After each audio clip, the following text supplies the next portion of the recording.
급여가 막 30%씩 줄였습니다. 이때 은퇴하면 어떤 일이 벌어져요? 이만큼 퇴직금이 됩니다. 확 줄거든요. 억울하겠다.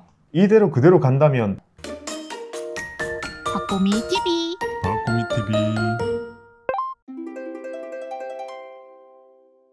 안녕하세요, 박보미입니다. 자, 오늘은 퇴직연금 관련된 컨텐츠를 하나 가지고 왔습니다. 안녕하세요, 견디님. 안녕하세요. 오늘은요, 최근에 제가 받았던 질문들 중에서 공유하면 좋겠다라는 내용이 있어가지고 가지고 온 건데요. 자, 임금 피크제 도입이 되면 내 퇴직연금은 어떻게 되나요? 라고 질문을 주셨습니다. 자, 우리가 배워야 될 게 참 많죠? 근데 이게 흔해요? 약간 어. 임금 피크제는 교과서에서 봤던 것 같거든요. 네, 그렇죠. 흔해요. 왜냐하면 아, 임금 피크제는 주로 어디서 하냐면 대기업에서 하거든요. 근데 막 1%라고 안 했어요? 대기업 사람들은? 아니요, 근로자 수는 많고 전체 회사 수의 1%도 안 되는 게 대기업입니다. 회사 수. 생각보다 근로자 수는 많죠. 그리고 대기업에서 주로 뭘 해요? 퇴직. 아니, 퇴직은 다 하죠. 중소기업도 퇴직을 합니다. 자, 퇴직연금을 하는데 그러면 이 사람들이 꼭 알아줘야 되는 포인트가 바로 임금 피크제 도입될 때 큰 의사결정을 해줘야 된단 말이에요. 그래서 그걸 한번 배워봅시다. 먼저 임금 피크제, 이게 이름이 너무 한문이랑 이 영어가 섞여 있어가지고 저는 이게 되게 이상하거든요. 아, 피크 영어 맞죠? 맞아요. 피크 친다. 네, 자, 임금이 피크 친다 맞는 거예요. 자, 임금 피크 치도록 만든 제도입니다. 왜 이걸 만들었냐면 근로자들의 정년을 지켜주기 위해서인 거예요. 정년을 지켜준다고요? 네, 무슨 자, 말이죠? 무슨 말이냐면 우리가 회사를 다니다 보면 정년까지 다니고 싶어요. 정년이 지금 대략 몇 살이에요? 60. 그렇죠. 60 막 얘기하잖아요. 그러면 30에 취업해서 60을 향해 달려갑니다. 급여 계속 올라가죠. 보통 기업 계속 올라갑니다. 대기업이 기준인 거예요? 네. 주로 우리는 임금 보봉제, 연공서열 그런 방식을 가지고 있잖아요. 우리나라가 대기업들이 대부분. 그래서 오래 다니면 급여가 계속 올라가는 구조를 가졌어요. 자, 문제는 무엇이냐? 이제 여기쯤 한 55세쯤 되면 그렇게 빨리 시작해요? 네, 보통 55세에서 58세쯤에 가장 많이 시작합니다. 자, 문제는 뭐냐? 회사 입장에서는 높은 급여를 주는 게 부담이 돼요. 그래서 막 명퇴 이런 것도 많이 하잖아요. 여러 가지를. 근데 여기 다니고 있는 사람은 뭘 하고 싶어요? 더 다니고 싶죠? 왜 더 다니고 싶어 할까요? 회사에서 막 얼마 챙겨줘도 그거 됐고 더 다니고 싶어 하거든요? 말 그대로 이때가 임금이 제일 높을 때잖아요. 그러니까 몇 년 더 다니면 일단 받는 돈도 상당히 크고, 그러니까 높은 급여, 예전에 받아본 적 없는 급여를 받기 시작했으니까 더 받고 싶죠. 그거 말고 또 뭐가 있냐면 이 나이 즈음 되면 자녀들이 결혼을 해요. 아, 돈 쓸 일이 많구나. 아니요. 그러면 축의금, 그렇죠. 수금. 그렇죠. 이 나이 즈음에 결혼한단 말이에요. 그래서 만약에 55세 명태에서 나왔다. 그럼 그 뒤에 결혼합니다. 또 요즘에 늦게 결혼하잖아요. 최대한 다녀야 돼요. 그 다음에 또 하나, 대학 자금 같은 거 있죠. 이거 다 복지잖아요. 이런 게 다 나옵니다. 이때 가장 많이 필요로 하거든요. 그래서 이때 어떻게든 다니고 싶어 해요. 그러면 회사 입장에서는요. 아, 급여 너무 비싸. 부담돼. 막 나가줬으면 좋겠어. 근데 근로자 입장에서는 더 다니고 싶어 해서 서로 윈윈을 할 수 있는 제도를 찾은 게 임금 피크인데, 뭐냐면 60까지 정년까지 다니기 위해서 이거까지는 채워주는데, 그렇다면 이제 임금이 줄어들게 해서 이때까지 다니는 거예요. 그래서 우리가 생각하는 정년까지 다니기 위한 어떤 여러 가지 합의에 의해서 이런 게 만들어지게 되고, 보통 55세에서 58세쯤에 이때 임금이 최고치를 치게 된다 해가지고 임금 피크제인 겁니다. 그러면 저 55세 즈음에 저 제도를 도입하게 되는 거예요? 도입이 아니라 회사는 제도가 도입이 돼 있고 대상자가 되는 거겠죠. 아, 대상자가 되는 거구나. 네, 그러면 저 즈음에서 뭘 해줘야 되냐면 이걸 한번 생각해 볼게요. 방금 우리의 급여가 만약에 이렇게 됐다 해볼게요. 이때가 피크인 거고, 그 다음 몇 년 더 다닙니다. 급여가 줄더라도 더 다니면서 이때 은퇴하는 거예요. 근데 저게 약간 어느 정도인 거예요, 금액이? 예를 들어서 1억 정도 받는 게 피크라고 치면 연봉 1억 기준으로 보통 회사마다 많이 다르긴 하지만 한 30% 정도까지 줄어드는 것 같아요. 그래도 많이 받네. 많이 받죠. 그러니까 몇 년 더 다니는 게 낫다는 그러네. 거죠. 근데 문제는 뭐냐면 우리나라의 퇴직금 공식이 어떻게 되죠? 지금 만약에 깻님이 사장이 너무 싫어가지고 퇴사한다.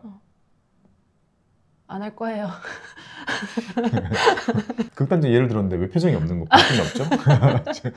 자, 퇴사를 한다. 그러면 퇴직금 줘야 되잖아요. 네. 제가 어떻게 주겠어요? 가장 최근 급여 3개월 월 평균 금액에 곱하기 근속 연수. 그렇죠. 최근 3달 월급에다가 요거를 이제 평균하는 거죠. 그러니까 이거 어려운 얘기지만 이게 드라마틱하게 바뀌진 않을 거 아니에요. 그렇죠? 그러니까 직전 3달 동안에 드라마틱하게 바뀌지 않기 때문에 우리는 그냥 마지막 즈음에 받은 월급으로 생각하면 되는 거예요. 아, 그럼 마지막쯤에 받은 월급에 곱하기 근속 연수? 곱하기 근속 연수입니다. 근데 웃긴 게 이게 퇴직금액 계산 공식이잖아요. 그러면 10년을 다니든 20년을 다니든 최근 3달만 봐요. 과거에 얼마를 받았던 거는 계산 안 한다니까요. 그래서 아빠가 퇴직금 정산 그 마감일이 있었나 봐요. 안 쉬더라고요. 맞아요. 그래서 우리의 임금이라는 것은 저렇게 생산직이라면 주로 이렇게 올라갈 것이고 사무직이라면 인사평가를 해가지고 늘기도 하고 줄기도 하고 좀 왔다 갔다 하면서 좀 위를 향해 가잖아요. 근데 이때 퇴사하는 사람이랑 이때 퇴사하는 사람이랑 퇴직금 차이는 상당히 난다는 거예요. 퇴직금 제도를 딱 보면 퇴사하기 그 직전 월급이 제일 중요하다는 것을 알 수 있는데, 그럼 만약에 자 피크를 칠 때 퇴사한 사람의 네. 급여는 앞에 작게 받았던 거 되게 많잖아요. 이거 전부 작게 받은 기간이잖아요. 이거 하나도 안 보고 퇴직금 얼마나 준 줄 알아요? 이렇게 줘요. 이만큼이 퇴직금이 돼요. 그래서 퇴직금은 큰 거예요. 근데 만약에 이 사람이 그냥 퇴사한 사람은 이렇게 받았어. 근데 계속 다닌 사람은 급여가 막 30%씩 줄였습니다. 이때 은퇴하면 어떤 일이 벌어져요? 과거는 안 봐요. 요만큼 다닌 것만큼 이만큼 퇴직금이 됩니다. 확 줄거든요. 억울하겠다. 근데 몰라서 저러는 거예요? 아니요. 제도가 가진 특징인 거고, 이대로 그대로 간다면 말도 안 되게 급여가 줄어들 수 있잖아요. 그래서 회사에서는 이제 피크의 이제 대상자들한테 여기에 대한 얘기를 많이 해줘요. 문제는 안 듣는 사람도 많고 이상하게 생각하는 사람도 많고, 그래서 이거를 지금 말씀드린 이유는 이제 상식처럼 알아두면 좋다라는 거죠. 그러면 회사에서는 어쨌든 그 임금 피크가 적용되는 대상자한테는 무조건 조치를 취하게 해주는 거네요. 네. 깎아서 받지 않도록. 네, 그거는 당연히 안내를 하는데 이제 그 안내가 무엇인지 모르는 사람이 너무 많기 때문에 알아둬야 된다는 겁니다. 자, 그렇다면 퇴직금 제도에 있는 사람, 지금 이 상태로 피크에 들어갑니다. 피크 들어가기 전에 뭘 해줘야 되나요? 퇴직금 제도에 다니고 있는 사람이라면 지금 같은 이 시점에 정산. 그렇죠. 퇴직금 중간정산 해야 됩니다. 자, 중간정산을 하게 되면 그때의 월급을 기준으로 그 이전까지의 퇴직금을 한번 싹 받고 그 다음에 그 뒤에부터 다니는 몇 달 동안은 급여가 줄더라도 마지막 요만큼을 받게 되겠죠. 요만큼을 이제 따로 받게 되는 거니까 그건 몇 년치 안 되잖아요. 중요한 건 그동안 오랫동안 다녔던 근속 연수에 대해서는요, 높은 임금 가지고 중간정산을 한번 받아야 됩니다. 그렇다면 이 중간정산 받은 이 퇴직금은 어디로 받게 될까요? IRP. IRP로 받게 되겠죠? 퇴직금이니까. IRP로 받으면 고민이 뭐냐? 일을 하고 있잖아요? 그러면 IRP는 어떻게 하는 게 좋을까요? 운용만 한다? 운용도 해야 되는데 놀랍게도 나는 아직 일을 하고 있지만 이 퇴직금이 들어있는 IRP는요, 수령 신청을 하는 거예요. 1만 원만.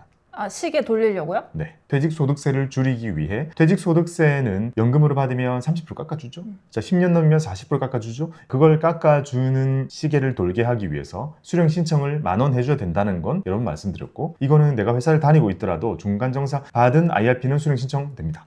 그러면 만약에 저 때 피크째가 25년째예요? 네. 그러면 내 최근 월급에 곱하기 25를 해서 그만큼을 그냥 한 번에 받는 거예요? 네. 엄청 큰 돈을 받네? 그쵸. 요만큼을 중간정산하고 그 다음에 나중에 뒤에는 요만큼을 받게 되는 거죠. 근데 내가 그 회사에 계속 다니는데 그 IRP를 수령 신청할 수 있다고요? 네, 할 수 있습니다. 그래서 10,000원 신청해 두시면 다 해결이 됩니다. 자세한 내용은 저희가 오며 가며 여러 번 말씀드리고 있죠. 자, 그 다음으로 또 넘어가 볼게요. 이번에 문제는 뭐냐? 자, 임금 피크는 자, 요렇게라고 말씀드렸죠.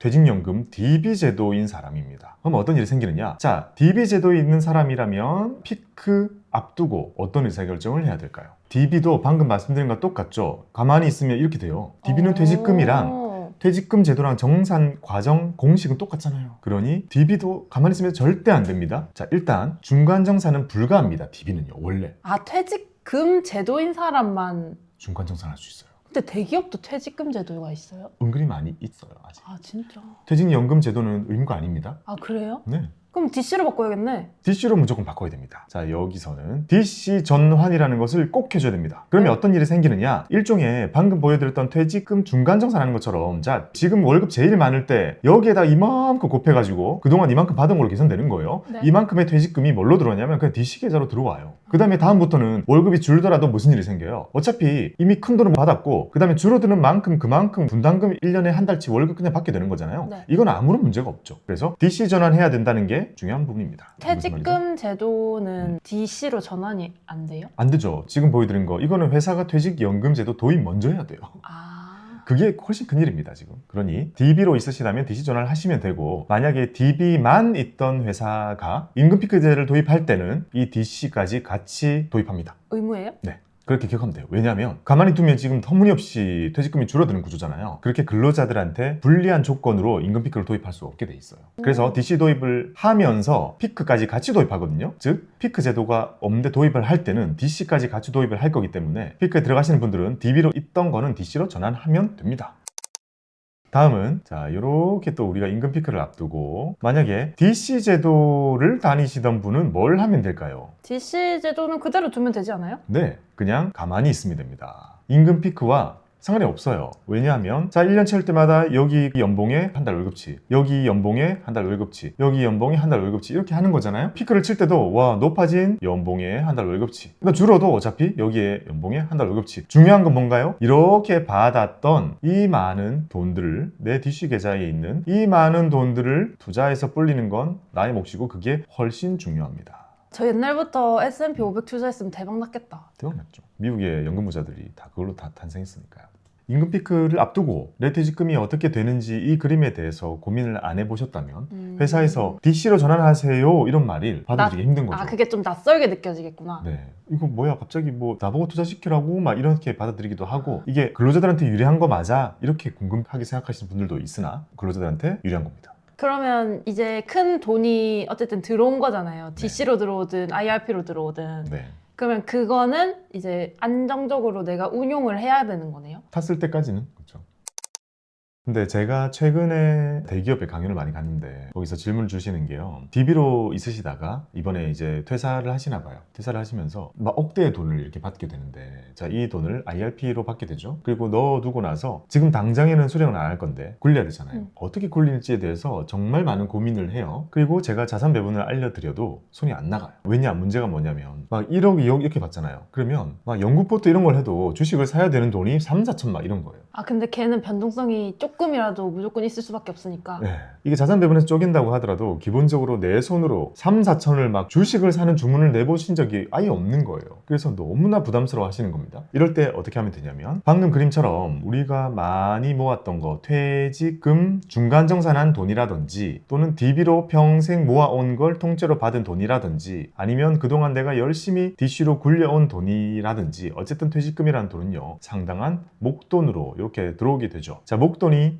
이제 IRP라는 계좌로 들어오게 됩니다. 그러면 이제 어떻게 관리를 해야 되느냐? 그러면 퇴직하시고 나서 일단 한 5년에서 10년 정도는 안 쓸 계획이신 분인 거예요? 그 질문을 하신 분은? 네, 주로 그런 것 같습니다. 만약에 바로 쓰신다 그러면 아주 간단하죠. 이거 월배당. 그쵸, 배당 세팅으로 하면 됩니다. 여기 대한 거는 책에서 많이 말씀을 드렸잖아요. 근데 그거 말고 지금 어느 정도 운용을 하시고 싶은 거죠. 네. 몇 년이라도. 그럼 운용을 할 거면 이게 너무 목돈이니까 목돈의 운용 방법에 대한 고민이 새로 생기는 거예요. 손이 안 나가신다고 해요. 어떻게 해도. 자, 그럴 경우에는요. 우리가 할 수 있는 방법은 수익률은 안 나올 수 있으나 어쩔 수 없는 건 전체 목돈을 파킹해 둡니다. 채권에 또는 뭐 금융 ETF든 어쨌든 안전자산이라고 불리는 곳에 파킹을 해두고 이걸 이만큼 떼가지고 자체적으로 계좌 안에서 뭘 만들어야 되나요? 적립식으로 만들어야 되는 거죠. 전체의 나의 IRP 계좌 안에서 대부분의 목돈은 안전자산에 두고 그걸 뚝뚝 떼가지고 적극적인 투자를 또는 자산 배분 포트를 매수하시는 것을 적립으로 이렇게 쪼개서 나눠야 되고요. 목돈이 되게 크시더라고요. 그래서 제가 추천을 드린 건 1년 이상으로 최소한. 근데 이게 무슨 말이에요? 예를 들어서 목돈이 들어있는 저 동그라미 자체가 IRP 계좌잖아요. 네. 근데 만약에 1억이라고 치면은 뭐 한 9천만 원 정도를 일단 파킹을 해놓고 1,000만 원을 자산 배분을 하든 주식 투자를 하든 해본다는 소리예요? 많은 분들이 목돈으로 받은 IRP에 있는 돈을 자산 배분을 못 하겠다라는 게 제일 큰 이제 이유이기 때문에 이 계좌 안에서 이만큼의 대부분의 돈을 안전자산으로 옮겨놔요. 그리고 이제 이거를 요만큼을 떼내어서 돈 출금이 아닌 거죠. 네. 여기 안에서 자산 배분 포트를 짜는 거예요. 아, 그래서 5년 뒤에는 전체가 자산 배분 포트로 짜져 있게 만들으라고요? 네.